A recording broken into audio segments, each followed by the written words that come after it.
Well, I guess I'll review some movies. There are 3 movies. There's more than that I wanted to review in this episode of the podcast, but there's only 3 of them that I got around to watching. We'll go from the one I like the least to the one I like the most. First one, I watched it.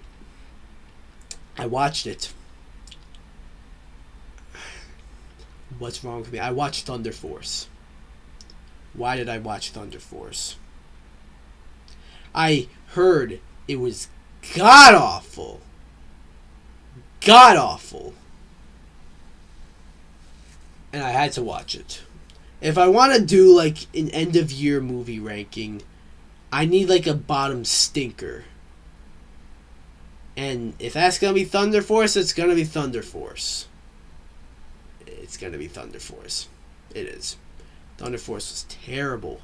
You know, like, I'm sure you've all known someone who, like, tells a bunch of jokes, thinks they're hilarious, but you and everyone else around you don't think that person's funny. But that person is like so convinced that they are funny and laughs at their own jokes. Alright, Thunder Force is basically if that person was a movie. This movie tries so hard to be funny, and it fails. It thinks it's funny. It thinks it's so funny, but the jokes like the "did I do that?" like that joke. If you've seen the movie, God forbid if you saw the movie, but if you've seen the movie, you'll know what I'm talking about. It's like that just had me cringing throughout the whole time, and it's just like, dude, you're not funny. Stop trying to make me laugh. There's only one. I will admit there is one part of the movie that made me chuckle a little bit, but it's not like a fun. I was laughing with the movie. It was like I was laughing kind of at the movie. And there's one. I think it was Jason Bateman. What the fuck was he doing in this movie, by the way? Well, Jason Bateman's character was introduced, and his arms were just crabs. Like, he had crab arms. Like, why does he have crab arms? And yeah, Melissa McCarthy's the main character. She doesn't. I don't think she wants to be there, really. It's just because her husband is directing the movie, and her husband's not a good director. I'm sorry. Ben Falcone, I think his name is, not a good director. He's going to run his wife's career down the drain, just because he keeps directing these fucking terrible movies with her in. Octavia Spencer is in it. And she's usually a good actor, but, like, what is she doing in this movie? You look at any scene with her in it, she doesn't look like she wants to be there. And I would, too, if I'm in fucking Thunder Force. I'd be like, why am I in here? I better be getting a fat paycheck from Netflix here. Terrible. I'm not even kidding. I think I'd rather take a knife and rip my own fucking tongue out than watch Thunder Force again. I don't know why. It's that bad. Guys, people have told me this. What I'm saying to you right now, people have told me this, and I watched it because I'm a little shithead. Don't be a little shithead. Don't watch this movie. I'm dead. I know all it's gonna do is just make you watch it. But I'm dead serious. Don't watch this movie. It's actually really, like, how did I not skip through? No, I did skip. Some of the jokes just went on forever, and I'm like, okay, move on. How did I not turn off the movie? How do I like keep watching? That's the thing. I don't know how I kept watching. Don't watch Thunder Force. The next movie, big jump from Thunder Force. Huge jump. Because Thunder Force is god awful. This movie's good. I liked it. That is Raya and the Last Dragon.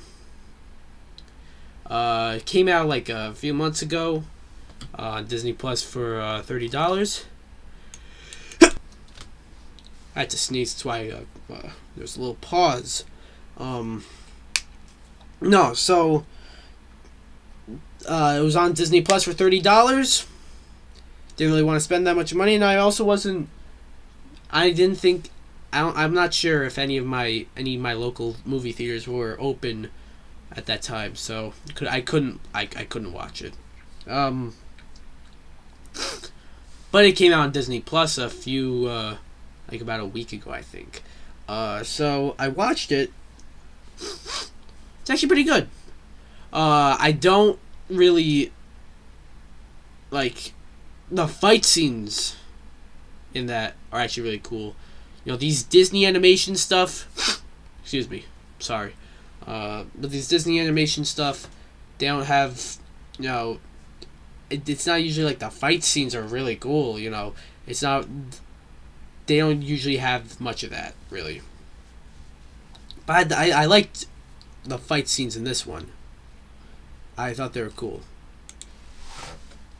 However, it was very predictable. I don't want to give spoilers, but it was predictable. You know, it was easy to tell where it was going. If you know what I mean. Like, excuse me, I know. I knew exactly, like, from the very start. It was easy to figure out how it would end. But it's got good storytelling, you know, likable characters. Another weird thing, though, is that there's this one guy, this one big guy, who gets introduced, like, I want to say, a good hour and 30 minutes into the movie. Like, a good third of the way through the movie, alright?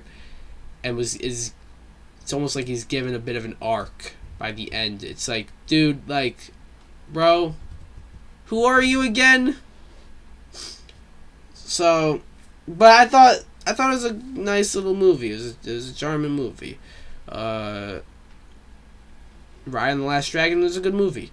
I wouldn't recommend it for $30. You don't have to spend that much anymore on it, but it's not a $30 movie. Don't drop $30 for that movie. Don't. But you don't have to do that now. It's free on Disney Plus, so give it a watch. I suggest you watch it if it's for free. My favorite movie of these 3 movies I watched and are talking about on this channel, on this podcast, rather, is Mitchell's vs. the Machines. It didn't look good originally. Saw like a poster for it. I'm like, what is this? I'm not gonna bother. But I hear people saying like, this movie's revolutionary. This movie changed cinema. This is like the way that society functions. I'm like, okay, relax. But then I heard like more genuine reviews, and they're like, this might be my favorite movie of the year. Like, this movie's really good. And I'm like, I gotta watch it. I'm gonna watch the movie. So I watched it, and it's my favorite movie of the year. That being, I haven't watched too many, but like, I like it more than Judas and the Black Messiah. I like it more than Zack Snyder's Justice League. You know, those are my 2 favorite movies of the year so far. Before this one takes it. This one wins. I don't know if it'll be at the top for the rest of the year. If it does, then that proves something. Because I really liked it. It's on Netflix, by the way, if you want to watch it. Basically, it's about this family who aren't like the best family. They're not really dysfunctional, but they don't see eye to eye necessarily. And also this one girl, Katie, who's going off to college but doesn't have the best relationship with her father, but they're just trying to get along. But then there's some robot invasion throughout the whole world, and they have to fight the robots. And it's just a cool concept, and it's executed very well, and it's just a charming little movie. I really liked it. So yeah, that's my review for Thunder Force. But also Raya and the Last Dragon and Mitchell's vs. the Machines. What'd you guys think? I meant to watch movies like Army of the Dead, Nobody. Meant to watch Tom Clancy's Without Remorse. But I never got around to doing that, unfortunately. I'll still watch them, though. So yeah, that's that on that.